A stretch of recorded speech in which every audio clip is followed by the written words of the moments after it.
रोहित जी, क्या हम सही कर रहे हैं? अभी हमारी शादी नहीं हुई है, सिर्फ इंगेजमेंट। और आज हम ऐसे इस हालत में हैं। क्या ये हमारे रिलेशन के लिए ठीक है? कुसुम ने रोहित के बढ़ते इरादों को रोक दिया और संकोच करते हुए उसे देखने लगती है।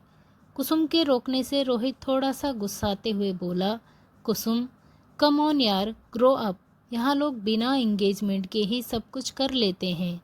वैसे भी हम तो जल्दी ही शादी करने जा रहे हैं, तो फिर ये ड्रामे क्यों? देखो, बी प्रैक्टिकल। और वैसे भी क्या फ़र्क पड़ता है? हम तो फ्यूचर में हस्बैंड एंड वाइफ होने वाले ही हैं। कुसुम ने अब नज़रें झुकाई और बोली, हाँ, पर कुछ नहीं। देखो, बाहर मौसम कितना सुहाना है। इस रोमांटिक पल को एंजॉय करो। रोहित ने कमरे की खिड़की से बाहर इशारा किया तो कुसुम की नज़र खिड़की पर गई। बाहर हो रही बारिश और तेज़ हवाओं के झोंकों को महसूस करने लगी। रोहित ने मौके का फ़ायदा उठाते हुए अपने दोनों हाथों में कुसुम का चेहरा भर लिया। उसकी आंखों में देखते हुए माथे पर किस कर दिया। एक स्त्री को जीतने के लिए सबसे पहले उसका भरोसा जीतना अनिवार्य होता है। कुसुम भी यहाँ अपना भरोसा हार चुकी थी और ये काम रोहित को बखूबी आता है। उसने कुसुम के साथ ये पड़ाव पार कर लिया था। कुसुम रोहित के सामने खुद को समर्पित कर चुकी थी। 20 साल की कुसुम सेकेंड ईयर की स्टूडेंट थी। वो निहायत ही खूबसूरत और बेहद ही इनोसेंट लड़की थी, दिखने में दुबली पतली, इंद्र की किसी अप्सरा के समान। कुसुम पहली ही नज़र में किसी भी मर्द को भा जाने वाली लड़की थी। बचपन से ही कुसुम एक पारिवारिक और परिवार की जिम्मेदारियों को सर्वोपरि मानती थी। उसके घर में उसके बड़े भाई और भाभी के अलावा कोई नहीं था। उसकी ज़िंदगी अपने भाइयों और भाभी के इर्द गिर्द ही घूमती थी। वहीं रोहित एक रसूख खानदार अमीर परिवार का बिगड़ेल बेटा था। वो शहर के बड़े कॉलेज में पढ़ाई करता था और उसके पापा पॉलिटिक्स में सक्रिय भूमिका में निभाते हैं, जिसका फ़ायदा वो पल पल उठाता रहा है। उसके एंगेजमेंट से पहले उसके कई शहरी लड़कियों के साथ रिलेशंस के चर्चे आम होते रहते थे। उसका मानना था कि लड़की केवल मनोरंजन का साधन मात्र होती है। कुसुम की शादी उसके एक दूर के रिश्तेदार ने अपनी पहुंच का इस्तेमाल करके किसी तरह से रोहित के साथ फिक्स करा दी थी। उनकी एंगेजमेंट को अभी महीना भी नहीं हुआ था। रोहित ने कुसुम के साथ जान पहचान बढ़ाने के लिए उसे पहली बार अकेले में मुलाकात करने के लिए बुलाया था, जिसके लिए उसने कुसुम की भाभी से स्पेशल परमिशन ली थी। उस मुलाकात के बाद कुसुम और रोहित आपस में घुल मिल गए थे। धीरे धीरे महीना कब गुजर गया पता ही नहीं चला। एक दिन अचानक से कुसुम को पता चला कि उसके शरीर में कुछ हार्मोन्स बदलाव हो रहे हैं। उसने अपने मन की बात दुखी होकर अंजलि को बताया। अंजलि, हम पेट से हैं। क्या? ये क्या कह रही हो कुसुम? अभी लास्ट मंथ ही तुम्हारी मंगनी हुई है और अब पेट से? अंजलि ने कुसुम को हैरानी से पूछा। कुसुम अपने कमरे की खिड़की के पास आंखों में आंसू और हाथ में प्रेगनेंसी टेस्टिंग किट लिए खड़ी थी, जिसमें गहरे लाल रंग की 2 लकीरें कुसुम के प्रेग्नेंट की साफ साफ गवाही दे रही थी। अंजलि कुसुम की बेस्ट फ्रेंड थी। कुसुम और अंजलि के बीच कुछ भी छुपा नहीं रहता था। तुम ऐसे स्टैचू क्यों बनी हुई हो? अरे, तो क्या हो गया अगर प्रेग्नेंट हो? मुझे तो बहुत खुशी हो रही है। मैं जल्दी ही मौसी बनने वाली हूँ। अंजलि ने कुसुम को खुश करने के लिए मजाक किया। कुसुम ने अपने आंसू साफ किए और उसे घूरते हुए कहा, तुम्हें मजाक सूझ रहा है? हमारे कुछ समझ नहीं आ रहा है कि क्या करें और क्या नहीं। अंजलि फिर से मुस्कुराने लगी। अरे, मज़े तुमने तो लिए हैं, सजा भी तुम्हें ही मिलेगी ना, मुझे तो नहीं। अंजलि, प्लीज़ हम मजाक नहीं कर रहे, कुसुम ने चिल्लाते हुए कहा। ओके सॉरी बाबा, मैं तो मजाक कर रही थी। अच्छा, एक बात बताओ, तुमने रोहित को नहीं बताया उसके बारे में? सुबह से कॉल कर रहे हैं, वो फ़ोन ही नहीं उठा रहे हैं।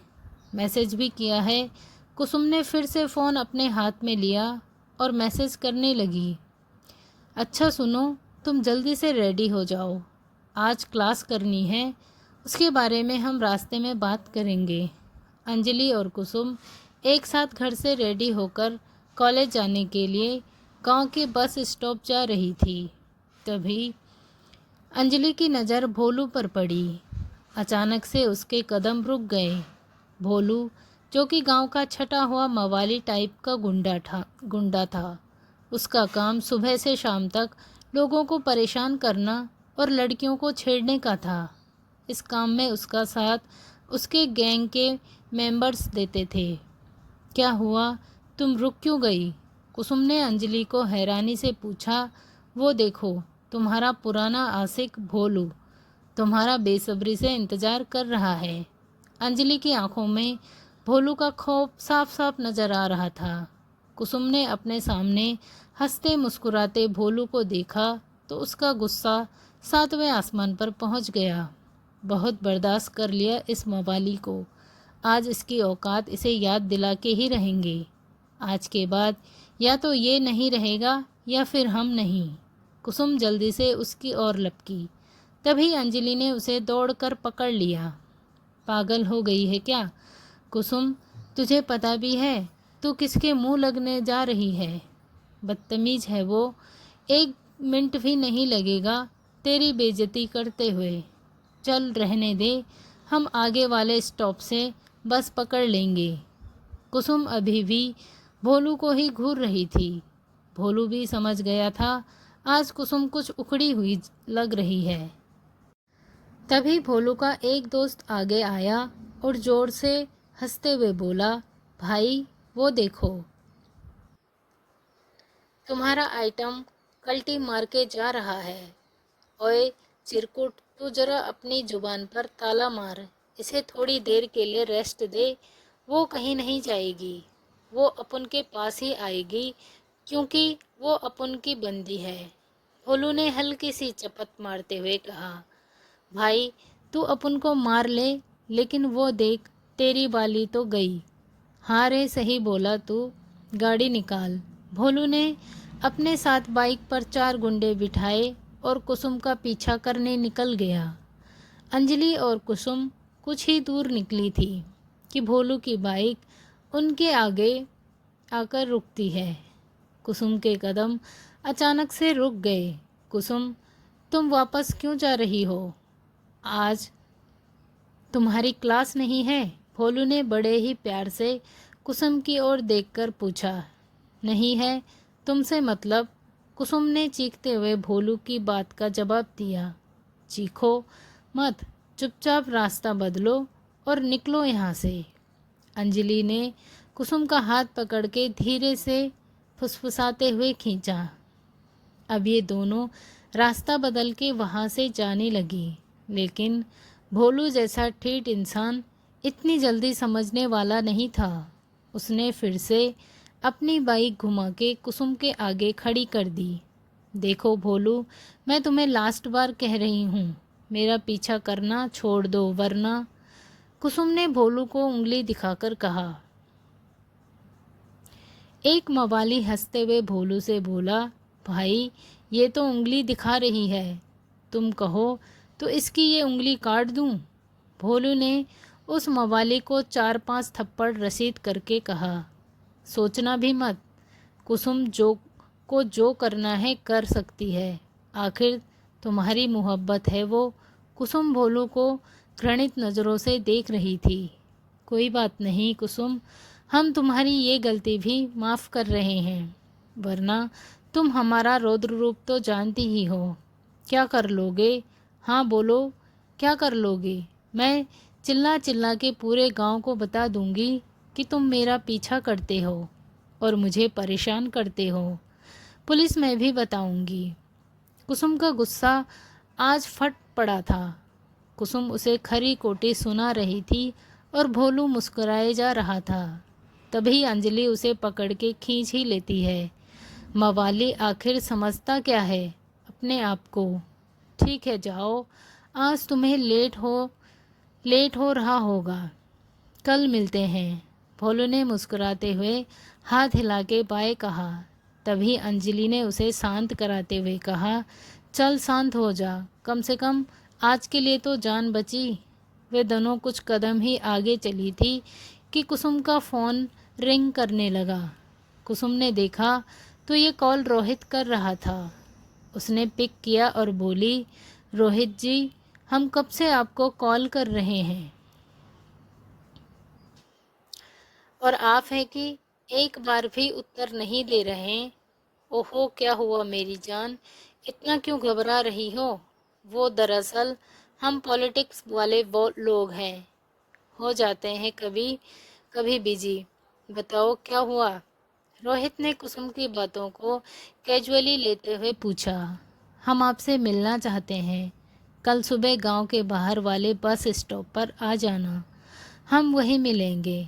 अरे वाह, आपको मिलना है और हमसे, ये तो खुशी की बात है। पर यूं बस स्टॉप पर क्यों? किसी होटल में मिलेंगे, इसी बहाने कुछ दो चार प्यार मोहब्बत की बातें भी हो जाएंगी। रोहित की बातों से उसके मंसूबे साफ नजर आ रहे थे। लेकिन कुसुम इस बार ऐसा वैसा कोई भी कांड करने वाली नहीं थी। उसे तो अपनी प्रॉब्लम के बारे में रोहित को विस्तार से बताना था। नहीं रोहित जी, हमारे पास इतना वक्त नहीं होगा। हम कॉलेज जाते वक्त आपसे कुछ देर बात करना चाहते हैं। प्लीज़ हमारी बात मान लो। ठीक है, हम तुम्हारी सारी बातें मानेंगे, पर एक बात तुम्हें भी माननी होगी। ठीक है, हम कल मिलते हैं, सेम टाइम पर। बाय। क्या होगा कुसुम की प्रेगनेंसी का? क्या रोहित शादी से पहले प्रेग्नेंट लड़की से शादी करेगा? कैसे कुसुम करेगी घर वालों का सामना? दोस्तों, क्या शादी से पहले ही दोस्तों क्या कुसुम और रोहित ने सही किया? कमेंट करके ज़रूर बताइए। मिलते हैं अगली स्टोरी में, तब तक के लिए बाय बाय। दोस्तों, आप स्टोरी को सुन तो लेते हो बट लाइक नहीं करते। प्लीज़ लाइक और शेयर ज़रूर करें, बहुत मेहनत लगती है एक स्टोरी बनाने में। मिलते हैं अगली नेक्स्ट ऐसे ही रोमांटिक और दिलचस्प स्टोरी में। तब तक के लिए बाय बाय। धन्यवाद। Take care. Thanks for watching.